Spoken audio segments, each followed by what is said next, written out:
that show how cold it is?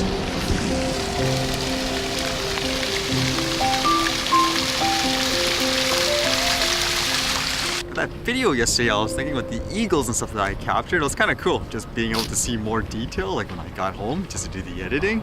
You can see it actually caught something and started eating it. There was actually 2 of them. I caught like a lot of footage actually with them circling around and stuff. So I was thinking for fun, maybe I'll make a separate video of that because there's just so much more details to the whole thing. I've actually never seen that before anyways, like an eagle swimming in the water and that type of temperature. Wow, it's really cold. I read this funny story. It says, burnt out house for sale for $1 million in Metro Vancouver. It may have unsightly tarps covering half of its exterior and boarded up windows, but that hasn't prevented a burnt out house in Metro Vancouver from being listed for more than $1 million. I think obviously the intent of this is to sell the actual land. That's where most of the value is. Because I know for a lot of people, when they buy houses and stuff, they think it's the actual house, whereas it is the actual land property that has the most value. Although it makes me wonder if you actually get a discount for this, because usually when you buy something like a house, you'd actually factor that in a little bit, right? Like the property value of the actual house on top of the value of the land, whereas this, don't you technically have to pay to get rid of that house that's unlivable? The other thing I read that was kind of interesting, it was about things like drones monitoring things like power lines and stuff, I guess in bad weather. It says, Florida Power and Light touts benefits of drone program. Drones help utility company crews access areas after storms. If you see a drone flying close to your home, don't be alarmed. It may be Florida Powers and Light. Utility companies' crews are using drones to make sure your power poles are up to date. And they actually make a point too, I guess, about things like privacy, like how they would normally do it. It says, the only way for our engineers or our crews and team to access is to go in between every single person's yard here, and that's time and money and resources. FPL's drone program has been in place for 5 years.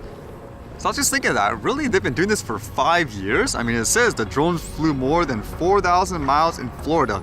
Some customers were concerned about privacy, but they argue that drones actually protect your privacy. That's kind of an interesting perspective, I thought, in terms of things like the privacy and stuff. It says, it does help not to be so intrusive to where we don't have to go into their backyard. We don't have to bother them if they have dogs and so forth, or bring in heavy equipment to be able to get up in the air to look at something.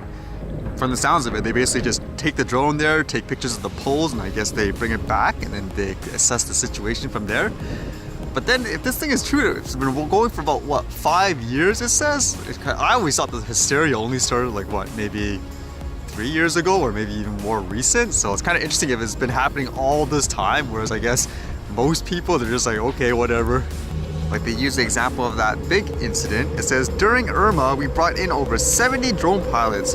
Within 10 days, we flew over 1,300 flights. I mean, that's a good example, I guess, of using the tech in a really good way. And to share with you the beauty and richness of traditional Chinese dance culture.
All right, see you guys later.